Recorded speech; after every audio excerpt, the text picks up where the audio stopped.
یہ نہیں ہوگا، یہ سب کرتے یہ بھی نہیں ہوگا، سب ایک نظر سے محبت کے ساتھ دیکھیں گے۔ اللہ کی ذات مسکراتے اپنے بندوں کے اوپر سلام پیش کریں، سلام قول من رب الرحیم۔ پھر اللہ پاک اپنے بندوں سے باتیں کرے گا، ایک ایک کا نام لے کر باتیں کرے گا۔ ایک سے تو مزاحیہ ہے، اے میرے بندے تجھے یاد ہے تو نے یہ کیا تھا، وہ بیچارہ پریشان ہو کے گئے، ایسا نہ کہ پھر ریورس کا گئے اللہ اے اللہ کہہ نہیں نہیں اب تو جنت میں آ گئے ہو، جنت سے دوبارہ نکالنا نہیں ہے، بیٹھو جنت میں۔ ایک بادل آئے گی، نور کے ایک بادل آئے گی، وہ جنتیوں پر برسے گی، اس سے خوشبو نکلے گی، خوشبو جنت پر برس جائے گی، اس سے جنتیوں کا جسم خوشبودار بھی ہو جائے گا اور ان کا رنگ خوبصورت بھی ہو جائے گا۔ جب یہ اپنے گھروں کو واپس چلے جائیں گے، ان کے حور ان سے پوچھیں گی تمہیں کیا ہو گیا کہ پہلے سے زیادہ خوبصورت ہو گئے؟ یہ جنتیوں سے کہیں گے تمہیں کیا ہو گیا کہ ہمارے جانے کے بعد تم بھی خوبصورت ہو گئے؟ جنت میں ایک درخت ہے، کپاس تو دیکھو نا، کپاس یہ ساکران کے اندر بہت سارا آپ چوکی ساکران سندھ پنجاب، تو کپاس کا ایک پودا ہوتا ہے، اس میں ایک پھول بنتا ہے، پھول چار پتوں والے سے پھول ہوتا ہے۔ پہلے وہ کالا رنگ ہوتا ہے لیکن اس میں کالے میں لال ہوتا ہے، پھر وہ پک جاتا ہے، پھر بالکل کالا سیاہ ہو جاتا ہے، پھر جب وہ پک گیا تو پھر وہ پھٹ جاتا ہے، یوں چلا جاتا ہے، اس سے کیا نکلتا ہے؟ روئی، اس سے روئی نکلتی ہے۔ اس سے جنت کے اندر ایک درخت ہے، درخت، اس میں پھول آئیں گے، پھول، وہ پھول پٹ جائیں گے یوں، اس پھول سے جنتی کے لیے سلا ہوا جوڑا نکلے گا۔ جو اللہ کپاس سے روئی نکال سکتا ہے تو کیا وہاں پر جوڑا نہیں ملے گا؟ اچھا وہ جوڑا جو ہوگا سونے کے داغے سے سلا ہوا ہوگا، اور درزی صاحب پیسے نہیں دیں گے کہ بھائی یہ کپڑے کا الگ پیسہ اور سلائی کا الگ پیسہ، پھر کپڑا بھی پہن لیا تو ایک آستین چھوٹا ہے ایک لمبا ہے، جب ایسے وہ درزی سے جھگڑے چلتے۔ میں درزی کا کام کرتا تھا تو عید کے دن جب میں مسجد میں جس کے کپڑے میں بناؤں اس سے الگ الگ میں نماز پڑھتا کہ کہیں مجھے دیکھ کر یہ نہ کہ بھائی یہ ایسا ہے، وہاں ایسا نہیں ہے، ہر ایک کا کپڑا اس کے مزاج کے مطابق، کوئی فرق نہیں، ہر چیز جنت کی ہر چیز اس جنتی کو خوش کرنے کے لیے ہوگی، ہر چیز۔ ہوا چلے گی اس ہوا سے جنتی خوش ہو جائے گی، حور بات کرے گی اس سے جنتی خوش ہو جائے گا، ایسے کندھے پر ہاتھ رکھے گی وہ ہاتھ کے رکھنے سے مزہ آئے گا۔ درخت آئے گی، پرندے آئیں گے، پرندے سامنے یوں بیٹھ کر باتیں کرے، او جی حضرت جی بتاؤ نا، تم کوئی ہمیں حضرت بنا لیں، دنیا میں حضرت کے جھگڑے چل رہے ہیں۔ پوچھے گا بتاؤ بھائی مجھے کھانا پسند کرو گے؟ وہ پرندہ بات کرے کہ ہاں، کیسا کھاؤ گے؟ تکا بن جاؤ یا قیمہ پر کیا؟ جیسا اس کے اندر سے طلب اٹھے گی نا فوراً وہ ایسا کباب ہو تکا جو وہ بن جائے گا، یہ کھائے گا، وہ پھر پرندہ بن کر یوں اڑے گا، السلام علیکم میں چلا گیا۔ ایسا ہے کیا دنیا کے مزے۔ دنیا کے اندر یہاں کے نا جیسے اللہ نے موسم بنایا نا، یہ موسم بہار ہے، موسم خزاں ہے، گرمی ہے، سردی ہے۔ دنیا کے اندر نہ موسم ایک حال پر ٹھہر سکتا ہے اور نہ انسان ایک حال پر ٹھہر سکتا ہے۔ صبح دیکھو خوش ہے تو رات سوتے سوتے پریشان سوتا ہے۔ اس میں یہاں کی خوشی، یہاں کے بہار کا بقا نہیں ہے، یہاں کے بہار کا بقا نہیں ہے، جنت کے بہار کا زوال نہیں ہے، جنت کے بہار کا زوال نہیں ہے۔ کیا مزے ہو، ایک جنتی شوق کرے کہ میں سارے جنتیوں کی دعوت کروں، ماشاءاللہ۔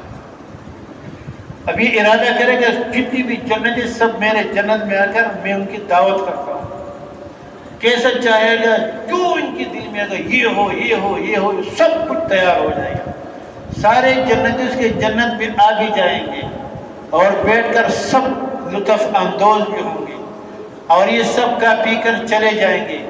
اس کی طبیعت پر اتنا بھی بوجھ نہیں آئے گا جیسے 1000 آدمیوں کا کھانا بن گیا اس میں ایک آدمی تیار کھانے میں باہر سے آگے بغیر بلائے. تو ہو سکتا ہے کہ 1000 آدمیوں کے کھانے میں ایک آدمی کے آنے سے آدمی کی طبیعت پر بوجھ آ جائے، لیکن وہاں جنت میں سارے جنتی آ کر اسے جنتی کی جنت میں دعوت کریں، محسوس بھی نہیں کرے گا. کھلانے والا کون ہے؟ اللہ ہے.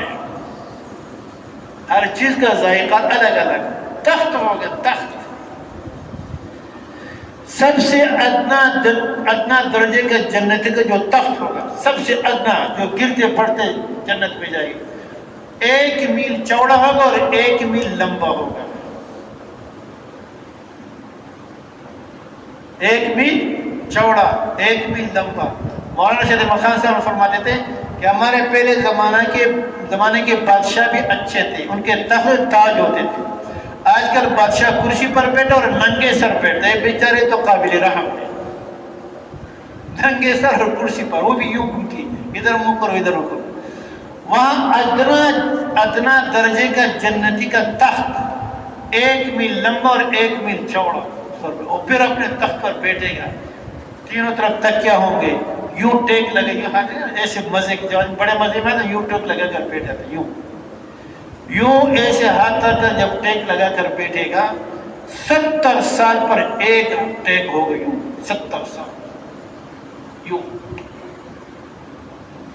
اور ساری جنت اس کو نظر آئے گی. ساری جنت جو بھی ہے، ادھر دیکھو ادھر دیکھو. اب یہاں بیٹھے نا، یہاں یوسف مجھے بھی سارا نظر نہیں آتا، اور ساری جنت ملکن کبیرہ،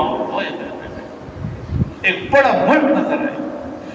تو محترم بھائی دوست، تبلیغ کیا ہے؟ غیب پر یقین اس طریقے سے بنایا جائے کہ وہ غیب سامنے ہو، جنت ہمارے سامنے ہو، دوزخ بھی ہمارے سامنے ہو، اس کا خوف، اس کا غلنا کیا وہ بھی ہمارے سامنے ہو. دوزخ خود آگ ہے، اس کے ہر چیز، یہاں تک کہ فرشتوں کا دوزخ سے بات کا وہ خود ایک عذاب ہوگا. چھپ کر بکواس بند، بکواس بند کر، وہ لعن تان ہوگی. آپس میں جہنمی باتیں کریں گے، لعن تان. یہاں جنتی باتیں کریں گے، سلام سلام، سلامتی والے بات، گپ شپ مزے کی بات ہوگی. یہاں دوزخ میں بات کریں، دوزخی بات کریں دوسرے کو لعن تان کی بات کی. تم نے ہمیں یہاں پر گرا کرے، تم نے ہمیں یہاں پر لایا. آج کل تو نافرمانی پر دوستی کر کے محبت کے مزے تو لیتے ہیں، کل یہ محبت ایسا عذاب بنے گا کہ ہر دوست دوسرے دوست سے بیزار ہوگا. لعن تان ہوگی کہ تیری وجہ سے میں دوزخ میں آیا ہوں، تیری وجہ سے میں دوزخ میں آیا ہوں. لعن تان ہوگی. یہاں جنتوں کے ساتھ اللہ کی باتیں محبت کی ہوگی، وہاں دوزخیوں سے بات غضب کی ہوگی. یہاں جنتوں کا لباس ریشم کا ہوگا، یہاں دوزخیوں کا لباس وہ بھی آگ کا ہوگا، خود بھی آگ، اور جہنمیوں کا لباس وہ بھی آگ. وہاں جنتوں کے خیمے مزے کے ہوں گے، یہاں دوزخیوں کے خیمے وہ آگ کے ہوں گے، بستر آگ کے، خیمے آگ کے.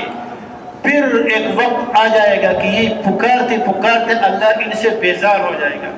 پھر فرشتوں کو حکم کرے کہ ان کو بند کرو تاکہ ان کی آواز مجھ تک نہ پہنچے.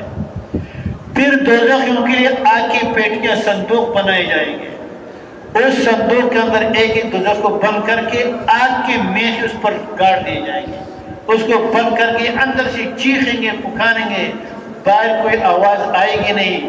پھر اس صندوق کو بند کر کے پھر نیچے آگ کے نیچے پھینک دیا جائے.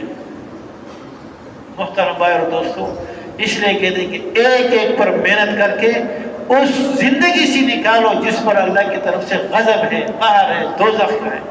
اللہ کی طرف لاؤ، اللہ کی طرف لاؤ، اللہ کی طرف لائے. اپنی ذات کو بھی سامنے رکھے. ہاں انفسکم، دوسروں میں مشغول ہو کر اپنی ذات سے بے فکر ہونا یہ بھی بڑے نقصان کی بات ہے. اپنی ذات میں لگ کر دوسروں سے غافل ہونا یہ بھی نقصان ہے. سب کو سامنے اپنی ذات، اپنے اہل و عیال. مولانا احسان الحق صاحب باہر کے سفر میں گئے ہوئے تھے، تو ایک پرانے ساتھی تھے، زندگی مرکز میں دی ہوئی تھی، مجمع کو سنبھالنے والے تھے. پوچھے بھائی تمہارا گھر کا کیا حال ہے؟ اس نے کہا جی میں نے تو ساری زندگی امت کے لیے وقف کی ہے، مجھے گھر کا خبر کہاں ہے، مجھے تو وقت نہیں ملتا گھر کو دیکھ. تو مولانا نے فرمایا کہ یہ قرآن اور حدیث کی کون سی آیات میں کون سے تم لوگوں کے فکر میں لگ کر اپنے بیوی بچوں کو بھول جاؤ؟ یہ کہاں پر ہے؟ قُوا أَنفُسَكُمْ وَأَهْلِكُمْ نَارًا، اپنے آپ کو اپنے رہ کو دوزخ کی آگ سے بچاؤ. ایک دوستوں مذاق نہیں ہے، قیامت کا دن حق ہے، یہ مذاق نہیں. سے اللہ فرماتے جب حضور پاک صلی اللہ علیہ وسلم یہ واقعات بیان فرمایا کرتے تھے، لوگوں کو دعوت دیتے، دیکھو قیامت آنے والی ہے، دوزخ ہے، جنت ہے، حساب کتاب ہے، مرنے کے بعد زندگی ہے. جب یہ بیان فرمایا کرتے تھے تو مشرکین مکہ اس پہ شک کرتے تھے، رب یہ کیا بات کرتے ہیں؟ اللہ نے فرمایا کہ خبردار ان سے کہو کہ میں نے اپنی نبی کو شاعری نہیں سکھائی. ہاں یہ شاعروں کا کلام نہیں ہے کہ شاعر کا معشوقہ تو ہوتی نہیں، ویسے محبت بری درد بری غزلیں بناتے، حالانکہ آگے کوئی مقصد نہیں ہوتا. کہ رہے جو میں نے اپنی نبی پر اتارا ہے اور جو میں نے اس کے اندر بیان کیا ہے ایسا ہوگا، ایسا ہوگا، اس میں شک نہیں ہے. قرآن حدیث میں شک کرنا نفاق ہے، اس کو یقین کے ساتھ ماننا ایمان ہے. یہ شک نہیں ہے. ہم تو پڑھتے پڑھتے قیامت کی آیات اور صورتیں پڑھتے پتہ نہیں لگتا ہمیں کہ ہم نے کیا پڑھا کیا نہیں پڑھا. الہاکم التکاثر، ایک قرآن کی ایک آیت پر غور کرو نا، دل کو پھاڑ دینے والی آیات ہے. میں نے 10 مرتبہ تو ختم کیا، تم نے اس سے اثر کتنا لیا؟ آج ہم نے قرآن سے ایسا بنا نا، اللہم فرمائے جیسا کسی کا باپ ہو نا، باپ، اور وہ سواد مردان کہیں باہر رہتا ہو اور وہ اس کو خط بھیج دیا، اس میں لکھا ہے کہ بیٹا یہ کرو یہ مت کرو، یہ زمین ہے یہ سارا کرنے نہ کرنے کے ساری باتوں کو بتا دی، لکھ کے خط بھیج دیا. خط بھیج کر اس نے اپنے باپ کا خط، دیکھو ذرا توجہ کے ساتھ، نہیں بات ہے ایسا نہ کوئی گڑبڑ پیدا نہ ہو جائے. اس نے باپ نے اپنے بیٹے کو خط بھیج دیا اور اس نے بڑے سارے اس میں کام بتا دیے، یہ کرنا یہ نہیں کرنا تفصیل کے ساتھ. بیٹے کو خط پہنچ گیا، بیٹے کو کہو میرے ابا جی نے مجھے خط بھیجا ہے. خط کو پڑھ لیا، چوما، سینے سے لگایا اور اس کو خوبصورت رومال میں بند کر کے اوپر الماری کا اندر رکھ دیا. پھر ایک ہفتے کے بعد مہینے کے پھر اٹھایا، پھر پڑھ لیا، پھر چوما، پھر پھر اس پر رکھ دیا.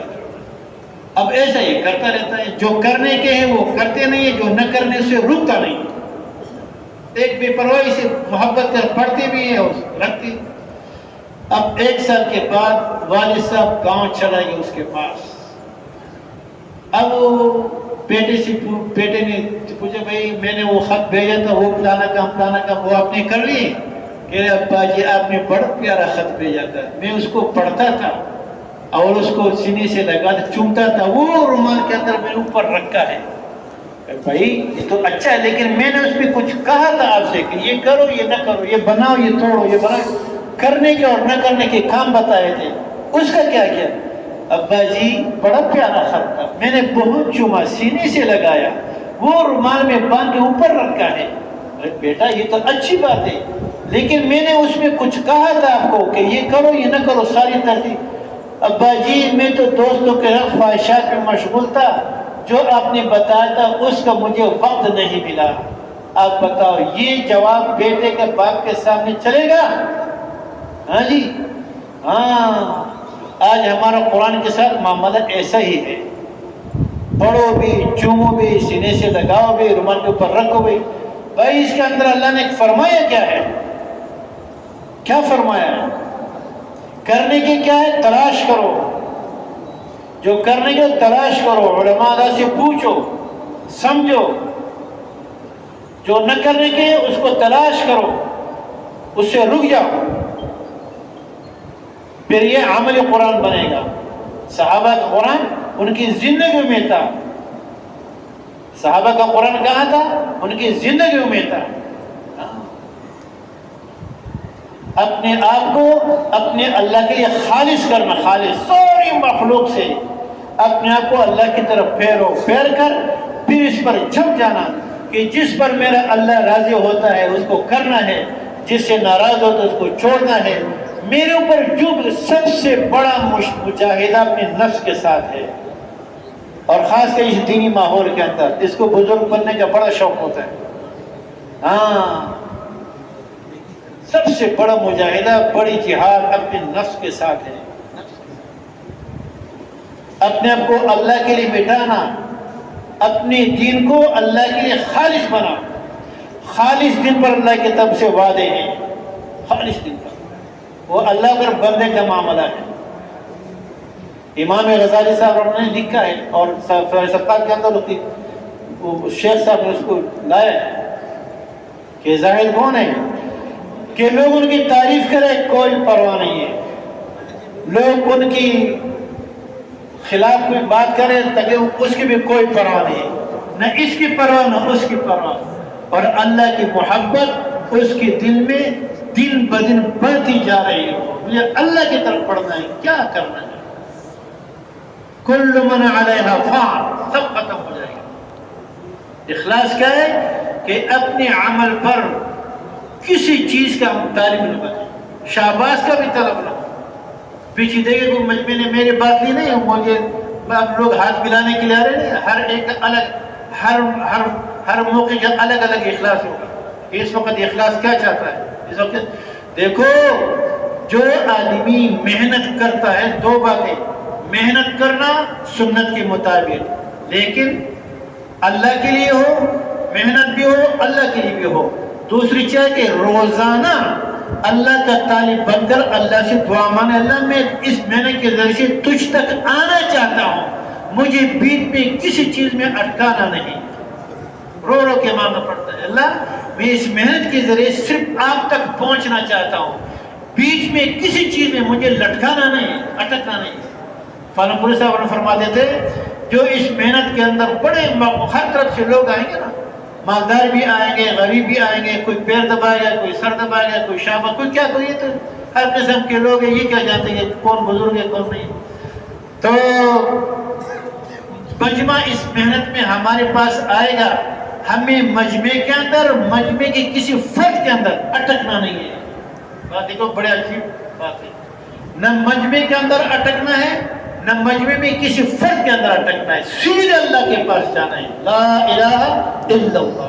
اخلاص، اخلاص کی باتیں الگ ہے، مخلص ہونا الگ ہے، ایمان کا تقریر الگ ہے، ایمان والا بننا الگ ہے، تقوی کی تقریر الگ ہے، متقی بننا الگ ہے.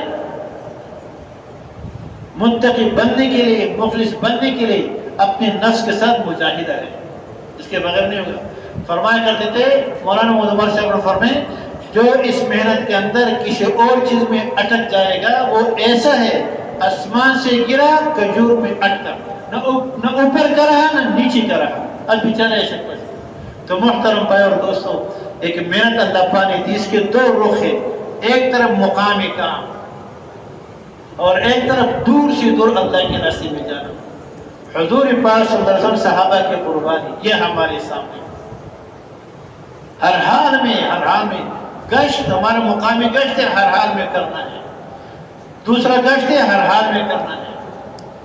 مولانا محمد عمر صاحب فرماتے تھے ایمان کی بات کرنے سے ایمان تازہ ہوتا ہے، پختہ نہیں ہوتا. دیکھو، پختہ ہونا الگ چیز ہے، تازہ ہونا الگ چیز ہے. یعنی ایمان پختہ کب ہوگا؟ ایمان کی باتیں کرتے کرتے جب ایمان اس کام کے تقاضے آئیں گے، ظاہر کی